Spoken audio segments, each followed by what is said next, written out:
Este taller está orientado a que podamos, como primer punto, empezar a revisar y autoevaluar cómo están nuestros procesos de control interno. Y esto aplica tanto para organizaciones muy pequeñas, como las nuestras, como para organizaciones de gran trayectoria, como las que están acá, como Hiper, como ANSEC, que tienen muchísimos años trabajando, ¿no? Y siempre hay oportunidades de mejora dentro de nuestros procesos de gestión. También quisiera proponerles algunos principios de transparencia y eficiencia, especialmente en la gestión de las adquisiciones de nuestra organización.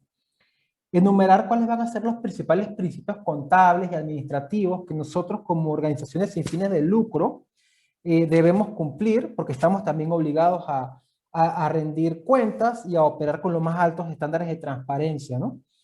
Y también conocer algunos procesos de registro, y esto ya hacia el final de la conversación, que las organizaciones sin fines de lucro debemos hacer para poder ser o poder aplicar a fondos del gobierno de los Estados Unidos a través de la Embajada de los Estados Unidos en Panamá, que tienen una convocatoria que, si mal no recuerdo, cierra a finales de este mes, y siempre es importante como estar preparados para poder aplicar a estas y a otras oportunidades de financiamiento. El control interno, como vimos, son los procedimientos que tienen por objeto resguardar los recursos de nuestras organizaciones, evitando especialmente pérdidas. Y las pérdidas pueden ser por fraude, por un, por un empleado deshonesto, por una junta deshonesta, pero también, y creo que a veces es muy frecuente que te encuentres esto, pérdidas de recursos por negligencia, por mal manejo, simplemente por despiste o por ignorancia, por no saber cómo manejar las cosas, ¿no? Que permiten a su vez detectar desviaciones que se presentan y que puedan afectar el cumplimiento de los objetivos que tenemos como organización, porque finalmente pues el fin último de nosotros y nosotras es cumplir con nuestra misión institucional, ¿no? Preservación ambiental, sostenibilidad, atención a migrantes y refugiados, educación, salud. Finalmente, tenemos que ser garantes, celosos y controlar esos recursos que nos son asignados por comunidades, por estados, por donantes, para poder garantizar pues, que ese dinero que hemos tenido y del cual somos responsables permita el cumplimiento de nuestras misiones. ¿Y por qué es importante el control interno? Primero, porque la manera en que nosotros controlamos esos recursos, vamos a poder impactar más y mejor. Los recursos que tenemos las ONGs, y no les cuento seguramente nada nuevo, hay cada vez menos recursos y por ende las ONGs tenemos que ser cada vez más eficientes. Entonces, tener controles internos permite que el recurso nos alcance para impactar más y mejor en las comunidades a las que nos debemos. Por otro lado, tener controles internos mejora significativamente la productividad, porque como veremos más adelante, cuando sistematizamos de qué forma yo hago el trabajo, me ahorro mucho tiempo a la hora, por ejemplo, de entrenar a las nuevas personas. Cuando alguien llega y yo tengo, digamos, un manual de procedimiento como muy claro, la curva de aprendizaje de la nueva persona que ingresa a nuestra organización va a ser mucho menor, porque no va a tener que pasar por todos los errores que seguramente hemos cometido nosotros a la hora de crear esos procedimientos, ¿no? Y es más fácil porque cada quien sabe lo que tiene que hacer, cuándo lo tiene que hacer y cómo lo tiene que hacer. Entonces hay una mejora importante en la productividad a que simplemente dependiéramos como de la consulta o del día a día. Por supuesto, el control interno reduce muchísimo el riesgo de fraude y la malversación de fondos, porque nos permite ser como más vigilantes a la hora de ejecutar esos fondos, ¿no?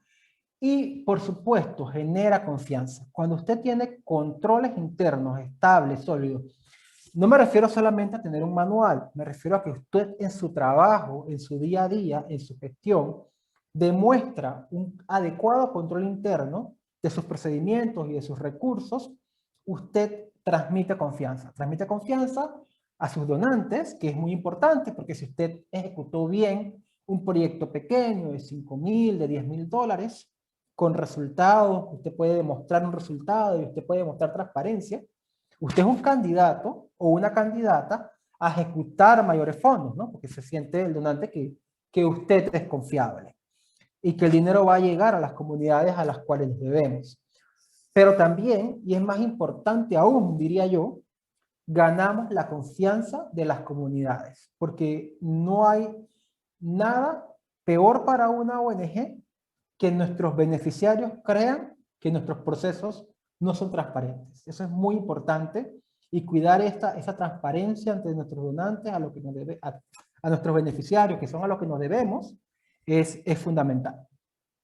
Entonces, la joya de la corona de toda organización debe ser su manual de procedimientos. Los manuales de procedimiento dentro de una ONG, que son un poco distintos, digamos, a los manuales de procedimiento dentro de, una institución bancaria o de una industria o una empresa manufacturera, el manual de procedimiento de las ONG tiene también la información detallada, ordenada, sistemática e integral de todas nuestras instrucciones, responsabilidades, información, políticas, procedimientos, sistemas que hacen que la organización funcione.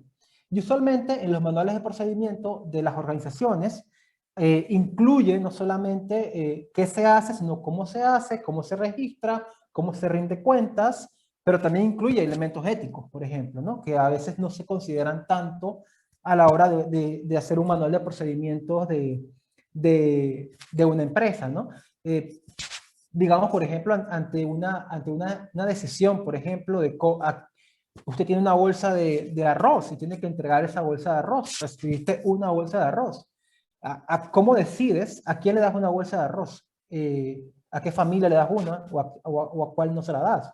Entonces, ese tipo de decisiones están también enmarcadas desde una lógica incluso ética dentro de nuestros manuales de procedimiento.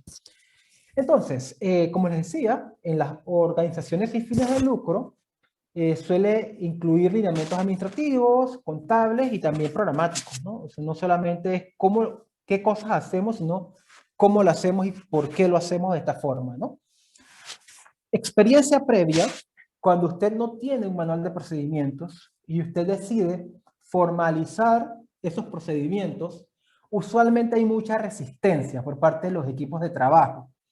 Porque te van a decir, ahora es más papeleo, ahora es más trabajo, ahora todo tengo que documentarlo, ahora tengo todo que escribirlo, pero ¿por qué no te puedo pedir las cosas oralmente si te tengo al frente, no? Y yo sé que eso es una resistencia muy común dentro de las organizaciones, especialmente cuando pasamos de manejar pequeños proyectos, como varios de los que ustedes están acá, pues seguramente están empezando, a proyectos más amplios o más ambiciosos, suele haber esta resistencia.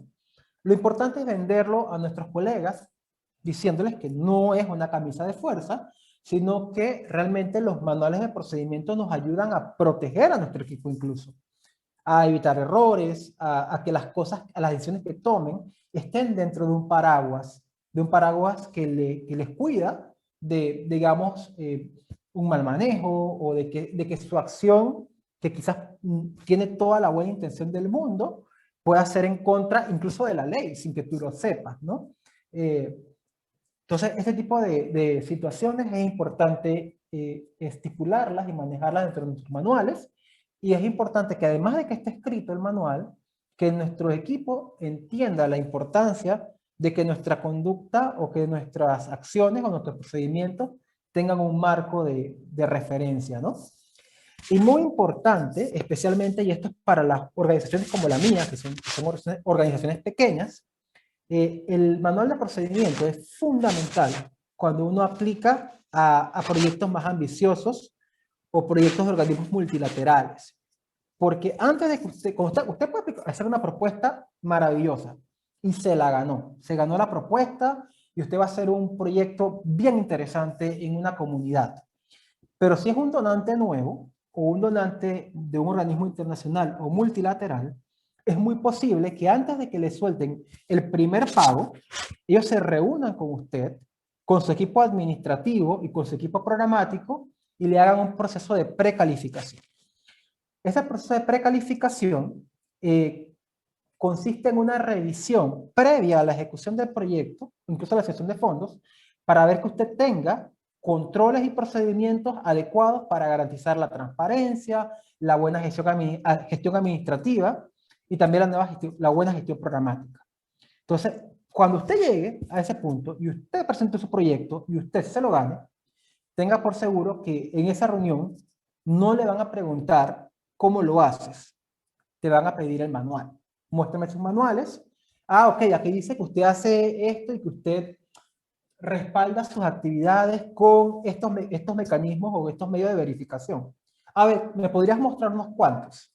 Entonces, por eso es importante estar preparados, estar preparados. Así usted está ejecutando poquitos fondos ahora mismo, o tenga proyectos bien pequeños, o usted sea, porque a veces sucede que somos nosotros y 2 o 3 personas más, toda la organización y todo lo hacemos, es importante que usted empiece desde el inicio formalizando su intervención para que esté listo o lista a la hora de que le llegue una buena oportunidad a su organización. También cuando usted ejecute proyectos, a la hora de tener visitas de monitoreo y de control por parte de su donante, o también cuando hay una auditoría externa, al final de los proyectos, que no solo significa que usted ha ejecutado mal, o sea, usualmente los organismos multilaterales tienen, o los organismos internacionales, tienen esa política. Después de cierta cantidad de meses, te puede llegar un revisor externo, o te pueden pedir una auditoría externa, y lo que te van a pedir para poder contrastar tu operación con lo que uno dice que va a hacer es el manual. Entonces, el manual y la operación deben estar en armónica, deben ser armónicos, ¿no? O sea, lo que usted dice que usted hace y cómo usted lo hace, debe ser tal cual en la evidencia, ¿no? En la práctica, no solamente en el manual. Entonces, es una buena inversión dedicarle un poquito de tiempo a esto. Usualmente las organizaciones tienen implícitamente procedimientos claros. O sea, ¿cómo haces cuando llega una persona? ¿Cómo haces para atenderla? ¿Cómo la refieres? ¿Cómo sustentas una intervención? ¿Cómo sustentas un taller, una charla? ¿Cómo tienes evidencia? Entonces, ese tipo de cosas a veces están implícitas en la organización. O hay un correo por acá, o hay una lista por acá, o una minuta de reunión por allá. En ocasiones toca es sistematizar la información para poder tener un manual en propia lista. Entonces, ¿qué tiene un manual? Usualmente un manual de procedimientos suele tener un título, o cuando son como muchos procedimientos, un código, una breve introducción del procedimiento que vas a definir. Por ejemplo, nosotros tenemos procedimientos el acompañamiento vocacional de los niños, que para nosotros es importante tenerlos. Entonces, eso tiene un procedimiento propiamente dicho, con un flujo de trabajo, todo lo demás. Pero debe tener una explicación corta de este procedimiento, un pantallazo de la estructura de la organización o de los actores involucrados dentro de ese procedimiento, una descripción detallada del procedimiento, o sea, cuál es su objetivo, qué normas aplican a ellos, qué documentos, qué requisitos, qué respaldos tienes para sustentar ese procedimiento. También una breve descripción del procedimiento. No tiene que ser un flujo de trabajo, flujograma, hecho por un especialista o por un ingeniero industrial. Con tal de que se vea claridad en el proceso y los niveles de autorización, está perfecto. También tener quiénes son los responsables, y más adelante veremos que en las ONGs es importante que todo procedimiento que involucre el pago o el desembolso de recursos o la asignación de recursos siempre debe estar autorizado, verificado y revisado. Siempre debe haber más de una persona involucrada por ejemplo, en autorización de pagos o asistencias, ¿no? Por el tema de transparencia. También, ¿cuáles son las medidas de seguridad y autocontrol que tenemos nosotros dentro de la organización para dicho procedimiento? ¿Cómo son los reportes que yo hago, financieros, estadísticos, programáticos? ¿Y cómo se supervisa ese procedimiento? Entonces, esto es muy importante, y los procedimientos siempre hay que hacerlos antes. A veces, cuando uno es creativo, metes un proyecto nuevo y que haces algo nuevo dentro de tu organización, siempre es importante, antes de empezar a ejecutar, revisar si tus procedimientos se ajustan al nuevo reto que estás emprendiendo, ¿no? Y eso es muy, muy importante hacerlo, porque es mejor iniciar con claridad del mapa o de la ruta de tu ejecución y de cómo tú vas a controlar tu ejecución, a que al final del proyecto te des cuenta de que tienes vacíos, ¿no? Entonces, por ejemplo, nosotros somos, como le digo, una organización, trabajamos en Santa Ana, tenemos un programa de atención a niños, niñas y adolescentes con 3 componentes de intervención: desarrollo psicosocial, desarrollo académico, desarrollo artístico. Nosotros y nosotras muy poca asistencia material y financiera directa entregábamos. Por ahí tenemos un presupuesto de $2.000 al año, por si acaso había un desalojo, o si un niño requería un examen de salud, o de pronto un medicamento, cosas muy sencillas, y para eso teníamos procedimientos. Pero el año pasado, un donante nos dice, mira, nos interesa tu trabajo y nos gustaría implementar un proyecto de transferencias condicionadas de efectivo para poder impactar a más familias. Y nosotros dijimos, dale, lo vamos a hacer, ¿no? Pero antes de hacerlo, antes de dar o de recibir siquiera los fondos, tuvimos que sentarnos a concebir el proyecto, pero paralelamente a generar los mecanismos de monitoreo, de control, y eso significó también ir con la gente que hace esto, o sea, que lo hacen día a día, conocer sus procedimientos, aprenderlos y ajustarlos a nuestra organización. Entonces, por ejemplo, este es un ejemplo de un proyecto que ejecutamos el año pasado, y básicamente este es el procedimiento, ¿no? Y van a ver que hay actividades y hay mecanismos de control interno y mecanismos de control externo. Entonces, tengo que entregar asistencia material a través de una transferencia de efectivo a 120 familias. Primer punto es, ¿a qué familias? Esa es la primera gran pregunta. Entonces, ante eso, hay una evaluación psicosocial, primer punto del procedimiento. Yo evalúo a las familias, ¿no? Se debo tener una métrica, tengo una serie de indicadores, tengo una matriz de evaluación, tengo que priorizar y focalizar, tengo que ver, no le puedo dar a todas las familias que atiendo, sino a las más vulnerables. Entonces, en mi manual tengo 13 indicadores de focalización y priorización. El primer punto es esa focalización y esa priorización. ¿A quién le voy a entregar y a quién no? Entonces, ya tengo esos criterios. Luego, tengo que tener una mitigación de riesgo, por ejemplo. Entregar dinero en efectivo a una familia en la que hay un alcohólico o en la que hay una persona con una enfermedad mental que está desatendida, es peligroso. Es peligroso, por ejemplo, para las mujeres. Entonces, ¿cómo yo mitigo ese riesgo? Ah, ok, esta señora que tiene un esposo alcohólico, le puedo entregar la transferencia a través de la abuela, de la mamá, de la tía, ¿no? Luego tengo que sustentar a través de un acta quién entra, ¿ok? Aquí tengo un nivel de control, porque el equipo psicosocial presenta a la dirección de la organización quiénes van y quiénes no van, y está sustentado. O sea que hay un punto de control. Bueno, luego veíamos si había acceso a sistema bancario, financiero, había una jornada de sensibilización con las personas y tengo otro punto de control. Firma de acuerdo de participación, donde planteo cuáles son los puntos que son necesarios para participar o no en el proyecto. Y aquí yo tengo un acta, y que es un mecanismo de verificación de que esta persona que yo evalué, en efecto, es la que va a recibir la asistencia, y esto está macheado con, por ejemplo, con documentos de identidad. Luego hay una transferencia en efectivo, y cada semana hay monitoreo interno. Antes de transferir, el donante me autoriza esas transferencias. Ya hay una mirada externa. En mi procedimiento tengo otro punto de control externo. Luego se entrega el dinero y hay un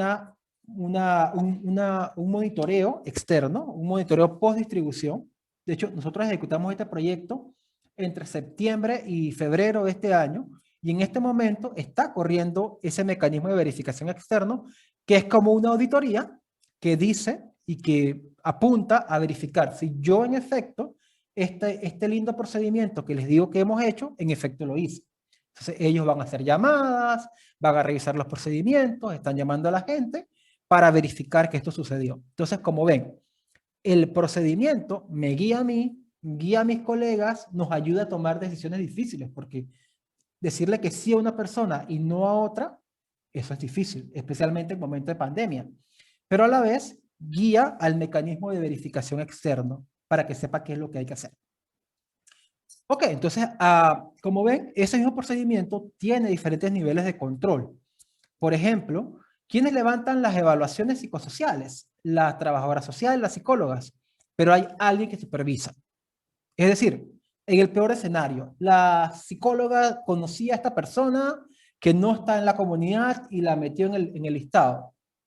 Puede pasar. No va a pasar porque pues, obviamente uno confía en su equipo, pero aunque uno confía en el equipo, siempre tiene que haber un supervisor. ¿Sí? Entonces, en este caso, la coordinadora de programas supervisa. La coordinadora prepara una lista de beneficiarios y yo esa lista la verifico. Verifico que sean las personas que priorizamos. Luego yo la paso al donante y el donante me hace check. Cuando me dice, ok, dale, transfiere, la administradora prepara las transferencias y nuevamente yo reviso que sean las personas que estaban en el listado original. Luego mi junta directiva autoriza esas transferencias y hay un mecanismo externo que verifica que se pagó a la gente que había que pagarles. O sea, como se dan cuenta, nada que involucra fondos en nuestro procedimiento está aislado de una supervisión. Siempre hay mínimo 2 personas que están revisando y hay un externo que tiene como la capacidad de ver todo el procedimiento. Si de pronto no tenemos proyectos como este que tienen un mecanismo de verificación externa, lo que va a pasar es que en la auditoría final del año, que tenemos que hacernos todas las organizaciones, sin fines de lucro, en esa auditoría va a suceder que que un tercero te va a decir, ok, cumpliste o no cumpliste, o si hay algo que no está correcto, nos vamos a dar cuenta. Bien, en este momento, tips para ustedes. Siempre vamos a ayudarnos con la gente que sabe. No tengan pena, no tengan miedo de preguntar. Nosotros no sabíamos acerca de Cash Transfer cuando empezamos esto. Le tocamos la puerta a voluntarios de Panamá, le tocamos la puerta a voluntarios que trabajan dentro de Naciones Unidas y como, bueno, busquemos buenas prácticas, ¿cómo podemos hacerlo? Siempre hay que preguntar. Y siempre es mejor empezar hoy. Entre más pequeña esta organización, así tengas pocos fondos o tengas pocos donantes o tengas pocos proyectos, es mejor empezar temprano a formalizar tus procedimientos, ¿sabes? A empezar a cuando ya digamos, ya tienes más responsabilidades, tratar de corregir lo que no hiciste de pronto de la mejor manera desde el principio. Entonces la invitación es para que empiecen hoy mismo a cuestionarse y a ver cómo pueden mejorar sus procedimientos. Y documenten. Documenten exhaustivamente, documenten mucho, tengan respaldos. Yo sé que a veces duele mucho, pero a veces hay que imprimir las cosas, no solamente depender del manejo tecnológico, usen las páginas de reciclaje, pero impriman sus respaldos, impriman su documentación, archiven, sean exhaustivos a la hora de planear, a la hora de planificar, a la hora de crear procedimientos, porque finalmente los van a necesitar, ¿no? Y siempre documenten su trabajo. A veces las organizaciones dedicamos más tiempo a la emergencia, ¿no? A hacer el trabajo, a estar en la calle, a estar con la comunidad, y no tomamos el tiempo para documentar y para evaluar lo que hacemos. Entonces, el poder documentar, el poder evaluar, nos permite crear conocimientos que a la vez nos hacen más competitivos como organizaciones.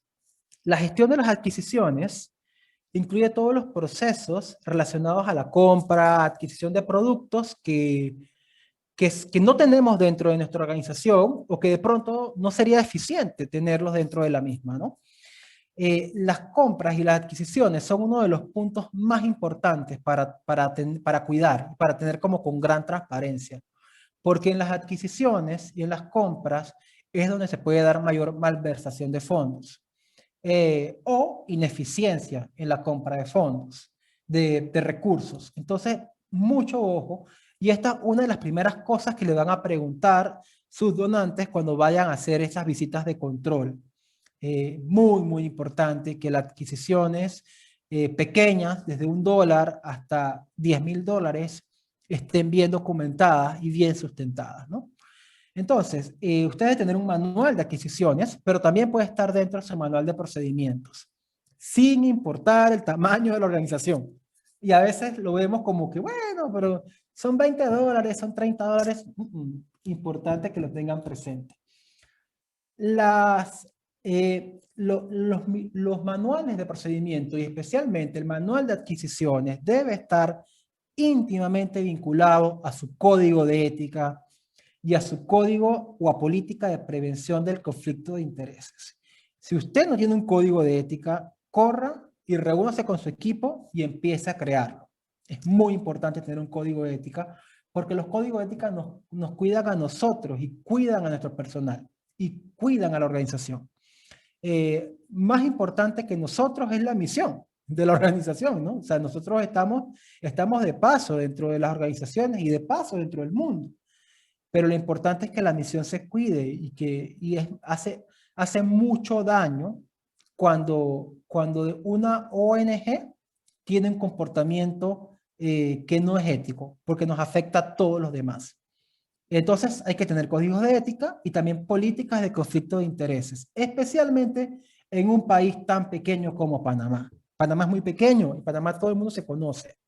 Entonces, las políticas de conflicto de intereses también nos ayudan a guardar esa transparencia, ¿no? Y yo lo comparto con ustedes y con las organizaciones que hemos estado anteriormente, ¿no? Por ejemplo, uno siempre va a querer el mejor talento para su organización. Yo hoy conozco a muchas personas que trabajan muy bien y si yo tengo un proyecto, yo quiero que esa gente esté en mi proyecto, porque es garantía de éxito. Hay gente que tú sabes que cuando está en tu proyecto, esa gente trabaja bien. Pero yo no puedo estar contratando a la gente bajo ese argumento, porque es importante que las adquisiciones sean transparentes, imparciales y amplias, sin ningún tipo de discriminación. Entonces, por ejemplo, en el código de ética de mi organización y en la política de conflicto de intereses, está muy claro que yo puedo invitar a gente que yo conozco a participar en procedimientos de contrataciones, de consultorías, de adquisiciones. Nosotros, por ejemplo, producimos muchos videos dentro de la organización por el componente artístico. O sea, hay gente que, sabes, que son artistas impecables a la hora de hacer un video y que la van a botar del estadio. Pero uno tiene que abrir el espacio para que ellos apliquen, pero para que apliquen otras personas. Y si es alguien que yo conozco, yo tengo que abstenerme de participar en ese proceso de selección. Y simplemente en una reunión digo, hey, yo acá no puedo, tengo conflictos de intereses, conozco a esta persona, ¿no? Y la decisión de contratación la toman otras personas, ¿no? Eso tiene que estar muy claro, porque también se ve pues muy mal que una organización tenga estos procesos de contratación como siempre las mismas personas, ¿no?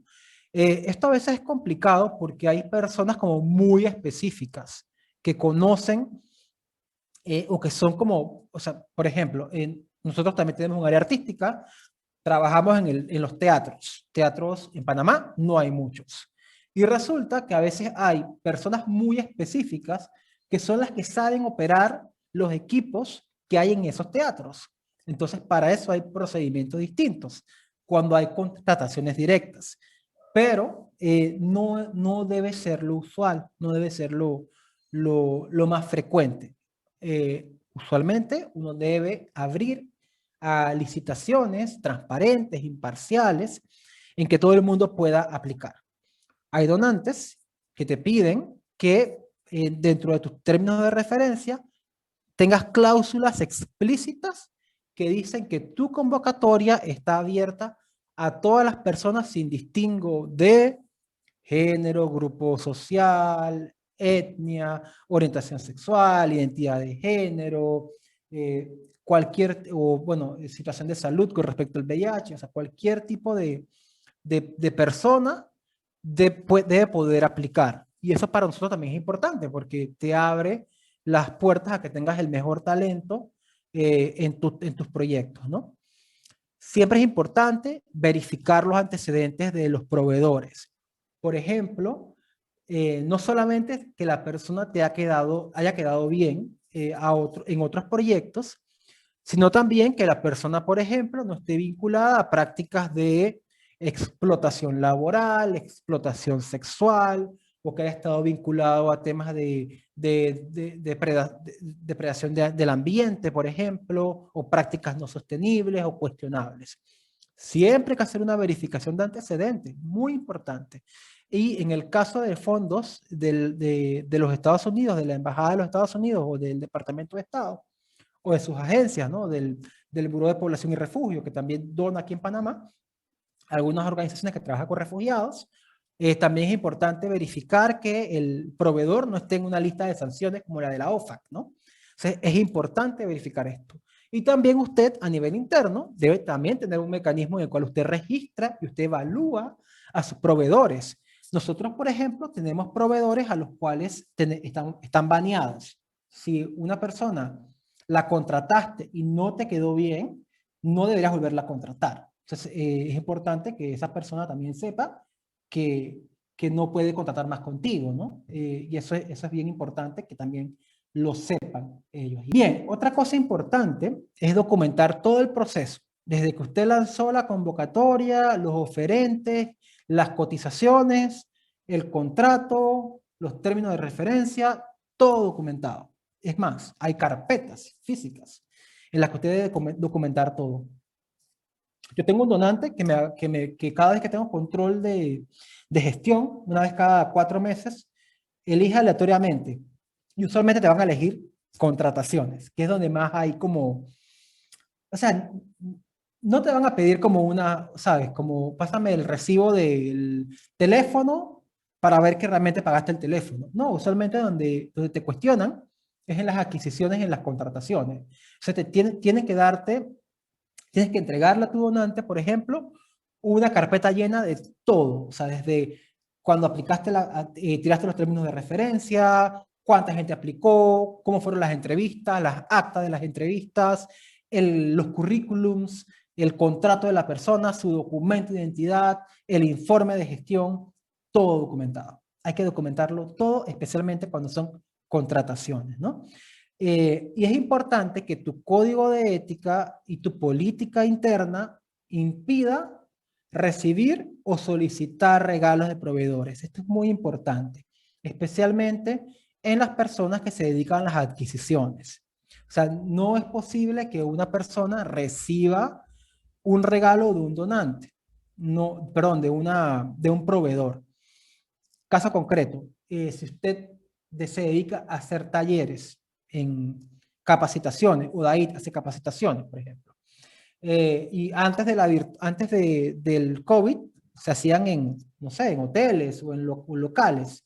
Uno no podría recibir de un hotel de que, oye, mira, que te voy a dar estos boletos para que nos visites en el hotel de playa que tenemos, para que lo veas y te convenzas de que es el mejor hotel para hacer convenciones. No, no se debe aceptar porque eso podría condicionar a la persona que se dedica a hacer la compra.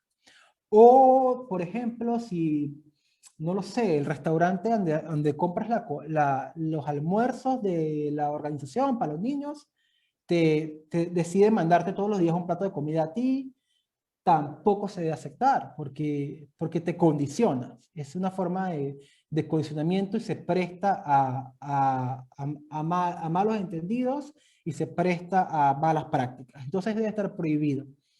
Nosotros, por ejemplo, tenemos una política que cuando el regalo, si te hace, siempre te manda regalo, o sea, también hay cosas como que hay que entender. En Navidad te van a mandar galletas, en Navidad te mandan agendas, te mandan una canasta con frutas o te mandan chocolates. Eso es parte como de la cultura. Pero, por ejemplo, cuando el regalo tiene un costo más de, bueno, si son cosas así, nos las compartimos y nos comemos las galletas, o sea, no pasa nada. Pero no es que el regalo sea del administrador o del punto focal. O sea, el regalo que llega es para la organización. Y si es menos de $15, se puede aceptar. Si es más, no podríamos aceptar el presente, ¿no? Si se acepta, es una donación en especie. Entra a la organización como una donación en especie con todos los mecanismos de control que tendría, ¿no? O sea, si te donan, no sé, un certificado de regalo para una compra, Entonces, ese certificado de regalo es una donación en especie de la farmacia X, entonces se guarda para cuando haya que comprar un medicamento o comprar un insumo, pero ya es algo que entra a la organización. También hay manuales específicos que debes tener para saber cuándo aceptas o cuándo no aceptas una donación. Eso es algo también que debes tener, ¿no? Un manual o procedimientos de aceptación o rechazo de donaciones. También estamos obligados a conocer a nuestros donantes, nosotros como organizaciones. Continúo. Como les conté, cuando recibes fondos del gobierno federal, fondos norteamericanos, a través de la embajada norteamericana o el Departamento de Estado o cualquier institución norteamericana, tú tienes que pasar a tus proveedores por esta lista. Porque si tú resulta que contratas o haces un pago a alguna organización o persona sancionada en la lista Clinton, te metes en un gran problema. O sea, desde que te banen, desde que no puedas seguir aplicando, hasta que no te reconozcan el fondo, que sería el menor de tus problemas. Entonces, siempre es importante revisar, lo puedes revisar por nombre de la persona o por nombre de la empresa. Ahí está la dirección, Teresita seguramente se las hará llegar junto con la presentación y hagan esto siempre como por salud mental, ¿no? Puedes buscar hasta por país, es importante que lo hagan. Y bueno, como les decía, siempre es importante tener lineamientos de adquisiciones, ¿no? Nosotros, por ejemplo, esta es la que hacemos nosotros acá usamos en la organización. Hasta $80, como somos una organización muy pequeña, hasta $80 cualquier empleado puede hacer compras con conocimiento de su coordinador de área o a través de un sistema de ticket que tenemos o por escrito. Importante, siempre por escrito, porque aunque nosotros estamos en un salón y nos vemos todos a la cara, es importante que el coordinador de programas me mande a mí la solicitud por escrito, porque sobre ese correo yo puedo aprobarlo y se puede hacer la trazabilidad de quién pidió, quién controló, quién autorizó. Entonces, aunque no debemos hacer las solicitudes de manera verbal, como que, mira, fulanita, ¿me puedes conseguir 2 cajas de lápices para mañana? No, debe estar por escrito, porque tú tienes que tener la capacidad, así sean 2 cajas de lápices, de hacer la trazabilidad de quién autorizó ese recurso, porque es un recurso de la organización. Y también te ayuda como a controlarlo. No sé si les ha pasado que a veces pasa que compramos cosas en la ONG que no necesitábamos. Entonces compraste más páginas de las que necesitabas, están ahí, se te pueden dañar y eso es un problema porque cada dólar cuenta. Entonces, hasta menos $80, nosotros, por ejemplo, podemos hacer la compra directamente. Eso de $80 puede ser un refrigerio, puede ser pagar un transporte, puede ser una recarga de teléfono celular o de data para un niño. Entonces, eso lo podemos hacer solo con conocimiento del coordinador de área y por caja chica. De 80 a $300 lo puede hacer, puede pedirlo cualquier miembro del personal por escrito, pero en este caso tiene que autorizar la administración, ¿no? Y tiene que haber una cotización. De $300 en adelante, ¿y por qué 300? O sea, no es un número mágico, sino porque nosotros sabemos que usualmente las cosas que pedimos del día a día tienen más o menos ese costo. Por ejemplo, un traslado en un bus, alquilar un bus para llevar a los niños al teatro, nos cuesta por ahí $150. Entonces, tú conoces tu área de trabajo. Si trabajaras en un área apartada, seguramente los montos con los que tienes que movilizarte o la capacidad de discreción de los colaboradores del programa cambiaría. O si apoyas emprendimientos. Obviamente eso va a depender a la naturaleza de tu trabajo. En nuestro caso, hasta $300 hay mucha libertad para ejecutar los fondos, ¿no? O sea, no está tan burocratizado, pero hay controles. Arriba de $300, de $301, ya requerimos tres presupuestos. Tres presupuestos. No compramos tantas cosas arriba de $300. Así que por eso ya requiere 3 presupuestos y aprueba dirección. Yo tengo autoridad para aprobar hasta $3,000 de los proyectos. Más de $3,000, hasta $20,000, ya yo requiero presupuestos por escrito con propuesta técnica y financiera. Y ya yo no puedo aprueba mi junta directiva. Y más de $20,000, que casi nunca gastamos esa cantidad de plata, ya estamos hablando de licitaciones, que también tiene un manual de cómo licitas y cómo adjudicas una licitación. Nosotros, por ejemplo, que somos así de chiquititos, hemos hecho quizás 3 licitaciones en los últimos 2 años. Ponte una reestructuración de un espacio que tienes que licitar porque gastas más de 20,000, y ahora estamos haciendo una adecuación en un espacio de artes escénicas que tiene como mobiliario y tiene equipo tecnológico muy específico que es mayor a ese costo. Entonces hay que licitar, toma tiempo, por eso es importante que tus procedimientos estén claros antes de ello. Cuando cotizas, siempre es importante, y te lo van a pedir a la hora de hacer control, siempre es importante tener un cuadro de cotejo de cotizaciones. Uno no cotiza ítems específicos. Por ejemplo, yo no puedo cotizar una impresora Samsung. No puedo cotizar a llamar a tres comercios para pedir una laptop Toshiba. No. Yo tengo que tener claridad de qué es lo que necesito y pedirle a los comercios lo que necesito. Por ejemplo, necesito una laptop para la coordinadora de programas que debe tener 256 GB de memoria en disco sólido con Windows profesional. Eso es lo que puedo pedir.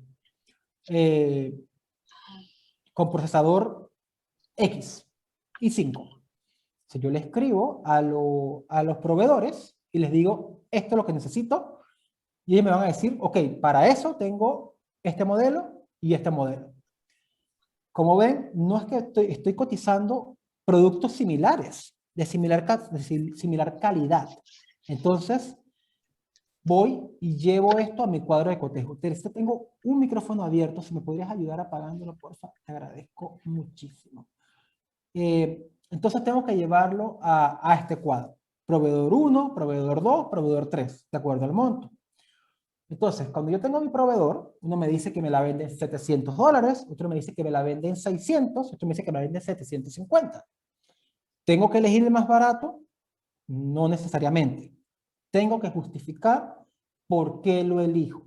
Porque, por ejemplo, tengo a alguien que me dice, te la vendo en 600, pero no la tengo en Panamá. Tengo que mandarla a buscar y te la traigo en un mes. Y yo la necesito ya.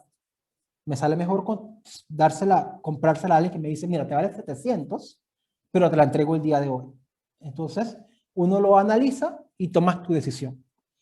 Y así lo ves, ¿no? Por ejemplo, con un tema de transporte, por ejemplo, ¿no? Bueno, de acuerdo a la cantidad de pasajeros, te cobro tanto o tanto. Tú tienes aquí tu cuadro de cotejo, ¿no? Hay momentos en que la decisión es mucho más difícil, ¿no? Cuando, por ejemplo, tienes que evaluar a proveedores artísticos, ¿no? Como les cuento, como un video. O sea, yo puedo tener una cotización muy barata de $2,000 de alguien que no conozco y una cotización un poco más cara de 5,000, pero alguien que yo conozco el trabajo. Entonces tú sacas la cuenta y tú le dices al donante, mira, esta persona me cotizó 2,000, pero el costo de mercado es mucho mayor. Entonces es una cotización un poco rara. Por lo tanto, yo la voy a descalificar. Pero tú lo colocas aquí, en observaciones, para que tu proceso de adquisición esté claramente detallado. Continúo. Entonces, en la práctica, siempre es importante que tú verifiques los lineamientos o políticas específicas de adquisiciones de cada donante. Cada donante puede tenerlas. Pregúntenle al donante, oye, ¿cómo hago mi adquisición? Si ellos te dicen, usa tu procedimiento, perfecto. Pero hay otros que te piden claramente lineamientos, ¿no? Publica, o sea, de acuerdo a ello. Y hay donantes que no te financian algunos temas, ¿no?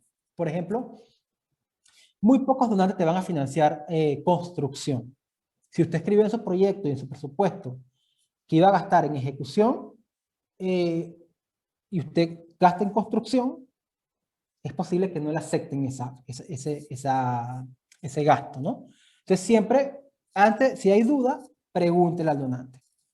Muy pocos donantes, no conozco ninguno, te financia bebidas alcohólicas, por ejemplo. pero resulta que usted tiene que hacer un lanzamiento y va a hacer una exposición de arte y un cóctel. No le puede meter esa factura de los vinos del cóctel, de la actividad que usted realizó al donante, porque no se la va a aceptar, porque no es correcto. Entonces, siempre verifique esos lineamientos. Yo tenía un donante que no financiaba agua, ni chocolate, ni café. Ok, pero trabajábamos en una comunidad en la cual no había agua potable, por lo tanto, había que comprar agua. Entonces, hubo que preguntarle al donante y él te hace una autorización expresa de que tú puedes utilizar los fondos que te donó para comprar, por ejemplo, esto que en otro contexto no estará permitido. Siempre es importante documentar tus proveedores habituales. Está bien también que usted tenga proveedores habituales. Por ejemplo, yo trabajo en Santa Ana.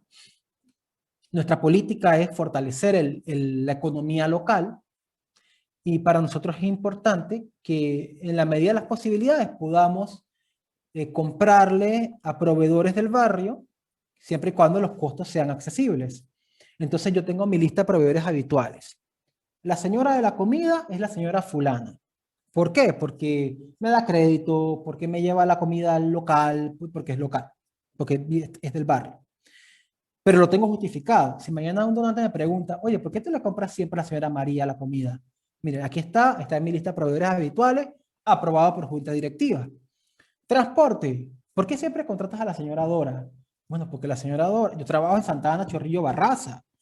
No cualquier busito colegial me quiere llevar los pelados a las 8 o 9 de la noche, o sea, yo me lo llevo al teatro, pero el compromiso es que tengo que llevarlos a su casa, porque es muy peligroso dejarlos en la oficina a las 8 de la noche, 9 de la noche, o sea, no puedo hacerlo.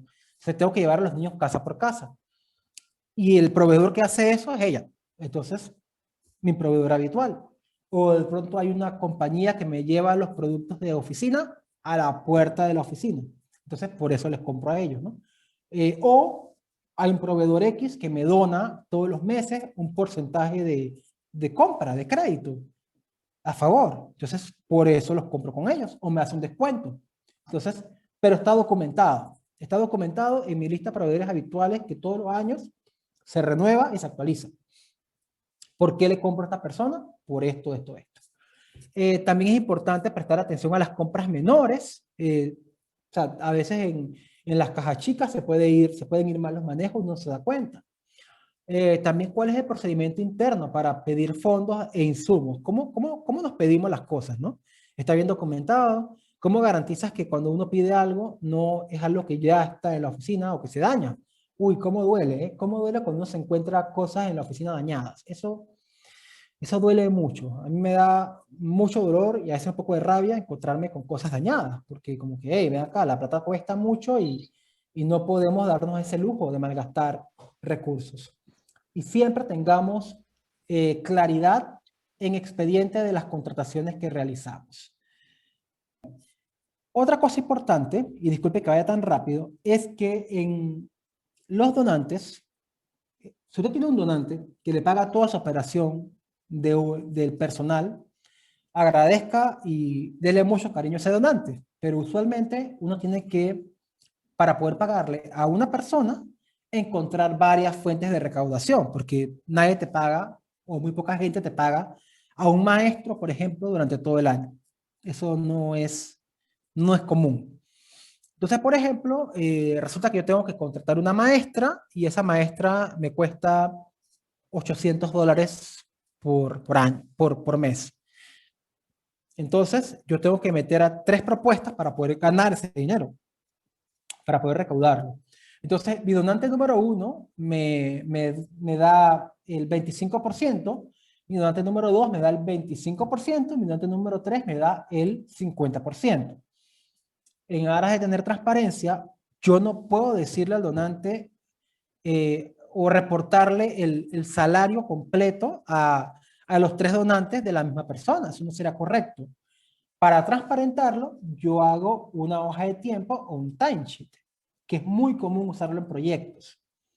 Entonces, todos los meses, el personal me tiene que firmar una hoja que aclara que esa persona es consciente de que el 25% de su salario viene del donante 1, de que el otro 25% de su salario viene del donante 2 y el otro 50% viene del donante 3. Este timesheet yo lo guardo, lo registro y yo le puedo decir a cada donante, mire, el peso proporcional de los recursos asignados a pagar por una persona. No es correcto que usted le presente el mismo proyecto a varios donantes. Eso está muy mal.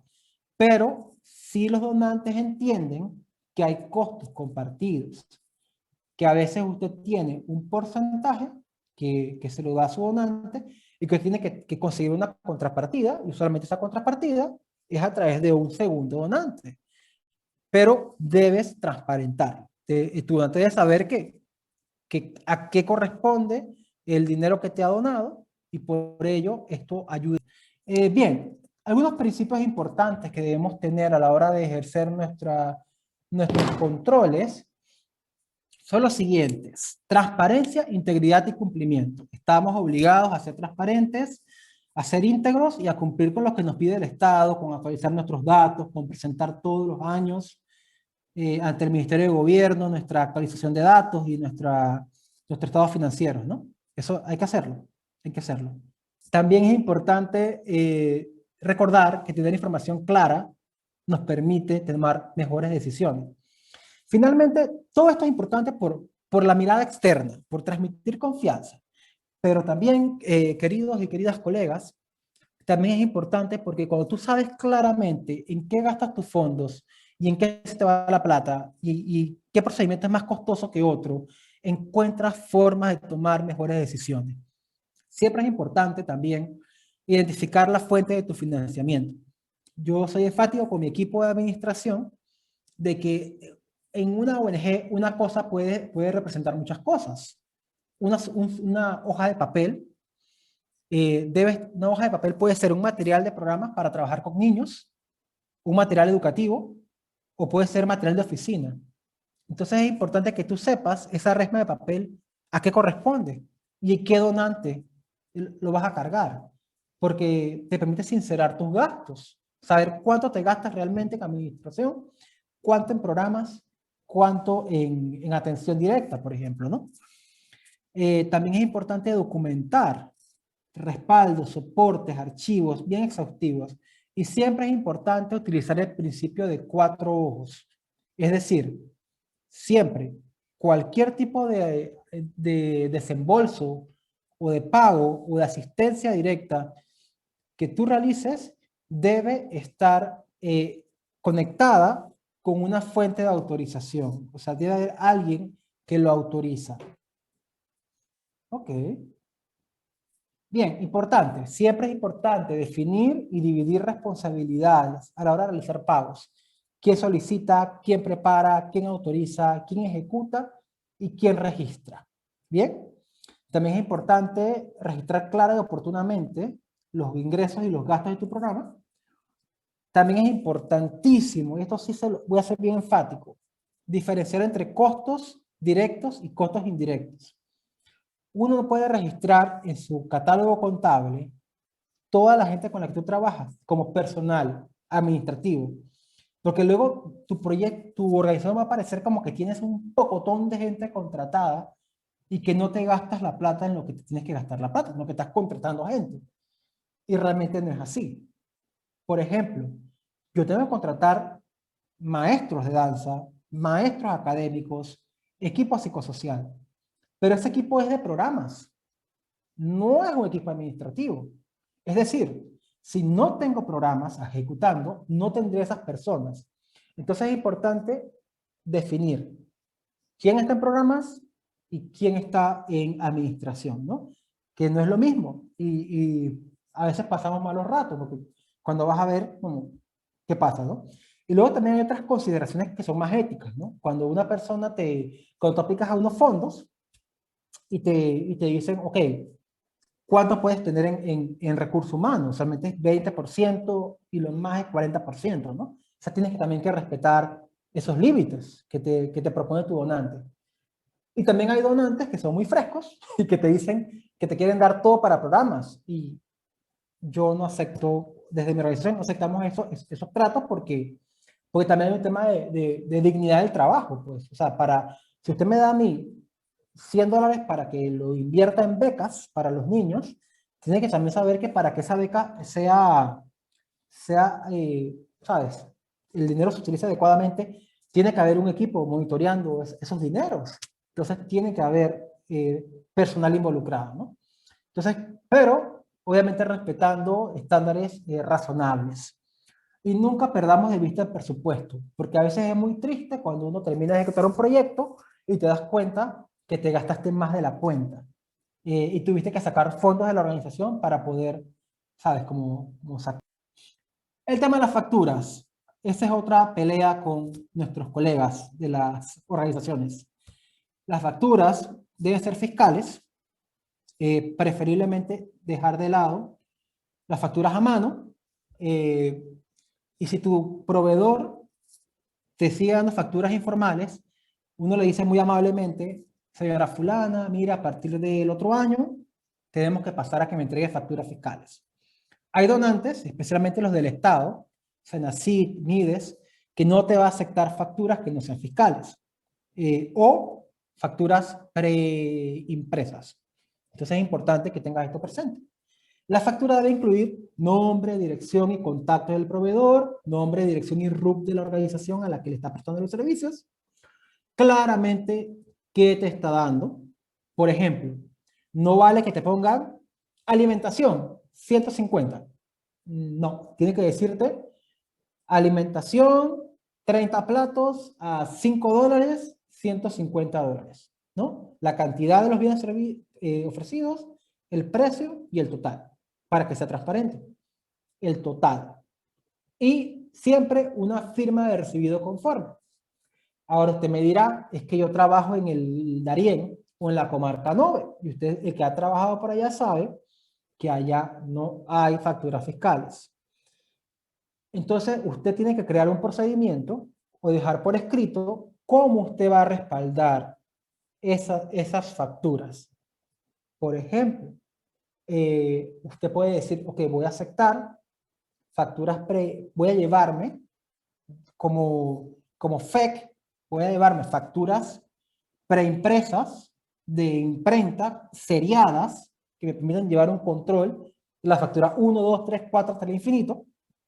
Yo las voy a llevar y a Mariana, que me va a ofrecer un servicio de compras de comida, me va a ofrecer comida para el equipo en la montaña, Mariana me va a firmar ese recibo. Hay una copia para ella, una copia para mí, una copia para el archivo, y yo voy a acompañar esa factura con una copia de la cédula de Mariana y con un número telefónico, para que en caso tal de que hubiese alguna duda, pudieran contrastar que en efecto hay una persona que vive en la montaña, que se llama Mariana, que me ofrece este servicio y que es una persona identificable. Los taxis. Qué lío con los taxis. A veces también es un problema. O sea, hay que ser creativos para poder encontrar esto y que ellos te firmen. A veces es mejor tener a un proveedor de confianza que sabes que te va a entregar tus buenas facturas, a tener que estar como monteando un taxista que te firme un recibo. Eso es importante como que lo vean, ¿no? Entonces siempre hay que tener procedimientos para ser auxiliares en los casos en los que no existan, por ejemplo, facturas formales. Ok, importante también las órdenes de pago, deben tener un consecutivo, debe tener el detalle de proveedor y factura, datos concretos, quién paga, cuál es el donante y las firmas autorizadas. Y todo pago que hagamos siempre debe estar documentado con una lista de asistencia, con las cotizaciones, con los cuadros de cotejo, con el informe. Y guardar una copia del cheque o el comprobante de transferencia en caso de que pagues por ACH. Este, por ejemplo, es uno que nosotros usamos. Aquí está, este es para cheques, por ejemplo. Cheque para mí, de hecho. En una caja chica, de qué cuenta salió, en qué rubro está. Como es caja chica hay varios rubros, pero podría ser personal, podría ser gasto de oficina, podría ser programa, podría ser maestro, en fin. ¿Quién lo elabora? ¿Quién lo revisa? ¿Y quién lo autoriza? ¿Sí? Y, por supuesto, tiene que tener la secuencia del cheque para que sea fácilmente trazable. Importante, cuando hacemos asistencia material y financiera, especialmente ahora, muchos de nosotros hemos quedado entregando asistencia material, bolsas de comida, kit de alimentación, kit de aseo. En estas cosas hay que ser muy cuidadosos porque te juegas también la reputación de tu organización. Entonces, es importante que cada vez que entregues una bolsa de comida del Banco de Alimentos de Panamá o de cualquier otra organización que te entrega un kit de alimentación o entregas dinero, debes tener también material de respaldo. El nombre del proyecto, el donante de la actividad, una lista de entrega de asistencia y que la gente te dé recepción conforme de lo que están recibiendo, firmada ya sea por el beneficiario o si es un niño o una persona con una discapacidad o una persona muy adulta que no está en la capacidad como de entender o que no sabe leer lo que le estás entregando, una persona de su confianza que firme por él. El monto de la entrega, de cuánto estás entregando, por qué lo estás entregando, una copia del documento de identidad de la persona y, importantísimo, sin tachones, sin borrones y en pluma. Esto es muy importante. Es importante que la persona sepa cuánto le estás entregando. Señor fulano, señor Pedro, mire, le vamos a entregar dinero para el transporte de aquí a su casa. Le voy a dar un documento. Aquí está. Mire, le estoy entregando $5. ¿Lo ve? Ok, tome, $5. Cuéntelos, por favor. ¿Lo contó? Me firma. Muy importante que seamos transparentes y que la persona sienta esa confianza de que no estamos usando su nombre o su identificación para beneficiarnos nosotros. Sería muy triste y muy malo para nuestra reputación como organización. Por ejemplo, nosotros utilizamos este registro que ven acá. Como verán, tenemos el nombre de la organización, voy a mover esto acá, disculpen, el nombre de la persona, el nombre del acudiente, del niño, qué tipo de alimentación es, cuál es el monto de la asistencia, por qué lo estoy entregando. Le entrego al niño $40 para el pago de, no sé, para la compra de útiles escolares de emergencia porque perdió en una inundación sus recursos, sus uniformes. ¿Sí? Entonces tú escribes aquí por qué lo estás entregando, detallas el nombre del grupo familiar beneficiario, con edad, género y cuál es la relación que tienen. Si la familia tiene una corresponsabilidad con la asistencia, también lo escribe. Por ejemplo, ok, se entregan $40 para la compra de uniformes, la señora Petra tiene que entregarnos una copia del recibo de compra de los uniformes. Eso queda aquí escrito. Si la señora Petra no te cumple, ya tú sabes que no vas a poder seguirla apoyando en el futuro, ¿no? El nombre del beneficiario, cédula y adjuntos. ¿Quién hizo la evaluación? Trabajadora social. ¿Quién aprobó y quién autorizó? Todo eso debe estar claro. Si es una entrega más grande, gente que ya tú conoces, por ejemplo, estás entregando alimentos, útiles de aseo, bolsas de comida, eh, ah, eh, sí, te va a llegar el formulario, sí, te va a llegar en la guía, está el documento.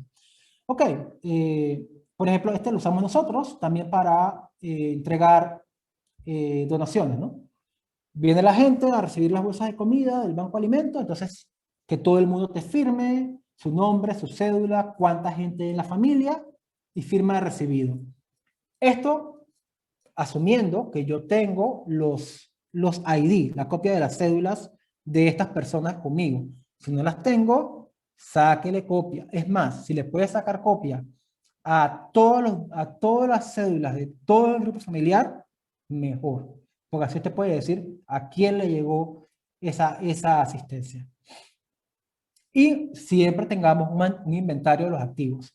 Por ejemplo, yo tengo un donante que me pide tener un inventario de todos los activos que me ha donado.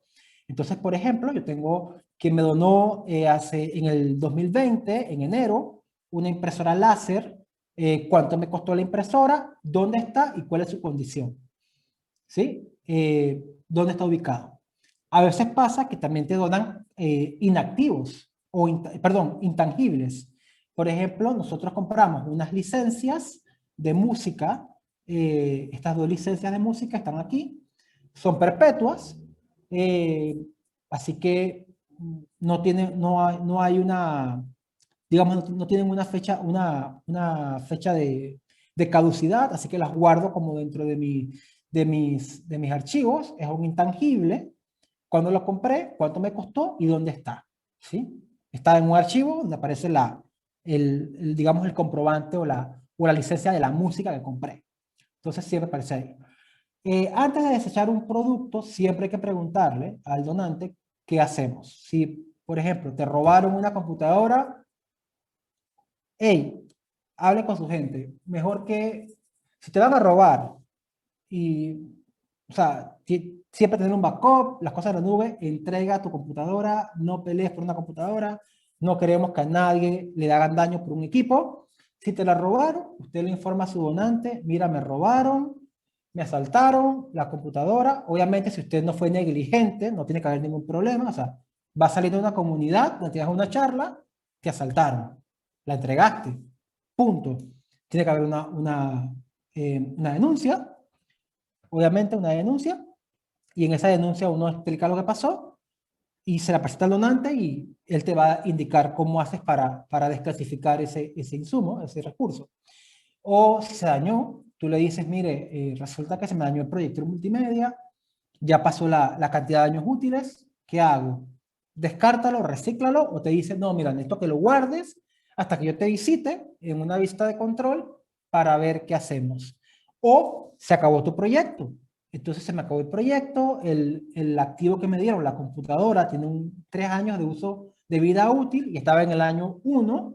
El donante me puede decir, mira, esa computadora se la voy a transferir a otra organización que tiene un proyecto activo, por favor, pásaselas. Y tú tienes que hacerlo, ¿no? Entonces, siempre es importante tener un inventario de dónde están las cosas, cada uno de los insumos. Para poder aplicar a los fondos de los Estados, de la Embajada de los Estados Unidos, es importante que sepa que tiene que pasar por varios procesos.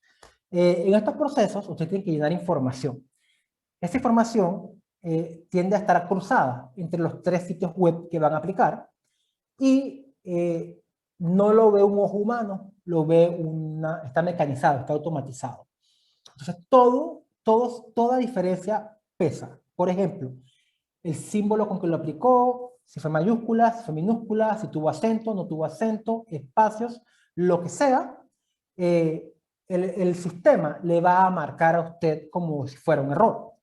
Entonces, es importante que estos procesos los haga con mucha atención y si se bloquea, que llame al servicio, al desk service que tienen en las páginas, ¿no? Busca a alguien que sepa inglés, un voluntario o una voluntaria que les pueda ayudar en esto, pero es muy probable que se bloqueen. Entonces, como tranquilos y tranquilas, este proceso requiere mucha atención y suele ser difícil. Espero no bajarles el trip, pero tampoco quiero que se confíen demasiado. Entonces, recomendaciones generales, que sea la misma persona la que haga todo el registro y que el correo electrónico que coloquen como depositario de esta información sea un correo que sea accesible más allá de la permanencia de la persona. Es decir, que debe ser el correo de la organización y no el correo mío personal o el correo que yo utilizo con mi nombre, ¿no? Porque ese correo va a ser utilizado en varias partes del proceso. Recuerde que se utilizan sistemas automatizados para el cruce de información. Siempre hay que estar pendiente del correo electrónico, ya que pueden llegarte información de diferentes registros. Y siempre hay que revisar la bandeja de correo electrónico o correo no deseado o spam para ver si hay algo ahí. El paso 1 es conseguir un número de identificación DONS. Creo que son 9 dígitos. Es muy sencillo. Te va a pedir un par de datos, pero desde aquí tienes que prestar atención a qué es lo que vas a llenar. O sea, entre menos datos coloques, mejor. Colocar solo los datos obligatorios y esenciales. Nombre de la organización, no usen tildes, o si la usan, recuerden que tienen que usarla siempre. No colocar puntos, verificar dónde están las mayúsculas y las minúsculas. Porque, por ejemplo, si colocas calle Cuarta en un registro, debes colocar calle Cuarta en todos los demás, no calle 4TA. No, calle cuarta. Ok. O se escribe calle street, le escribiste como STREET y en otra escribiste ST punto o en otra ST, vas a tener problemas. Entonces, la misma información. Luego, requieres un código Endcage, que es un código que da la OTAN y que te ubica como de acuerdo al tipo de empresa o de contratista que tú eres. Recuerde que en materia de grants o de donaciones, tú pasas a ser un contratista del Estado norteamericano para el desarrollo de una tarea. Entonces, este número es importante, que lo guardes y te lo van a pedir más adelante. Con estos dos números, con estos dos códigos, con el DONS y el Engage, pasas a registrarte en la academia, en la página del SAM, ¿sí? El SAM es el que te va a generar problemas si hay discordancia o hay inconsistencias entre los dos registros anteriores. Acá es donde nosotros nos bloqueamos como organización y tuvimos muchos problemas, pero realmente lo solucionamos muy rápidamente cuando llamamos al servicio, al Service Desk, que es como el servicio de tu llamas para que te ayuden. Hay que esperar un poquito, algo de paciencia, alguien que hable inglés y eso te lo resuelven inmediatamente. Es importante que sepas que anualmente este registro hay que renovarlo. A veces llegan correos que dicen, hay empresas que te ofrecen hacer la renovación anual, pero no es obligatorio contratarlas. O sea, tú lo puedes hacer tú mismo, ¿no? Solo que hay que estar pendiente. Y también hay otro paso, que te registras en una plataforma de grants, donde están todas las oportunidades de proyectos o de grants o de contratos con el gobierno norteamericano, y desde ahí puedes filtrarlos por países. Con esa página, una vez te registres, hay que estar muy pendiente porque cada 2 meses hay que cambiar la contraseña. O sea, hay que estar como pendiente de cambiarla con cierta frecuencia. Te mandan un correo, pero hay que estar como pendiente de ella, ¿no?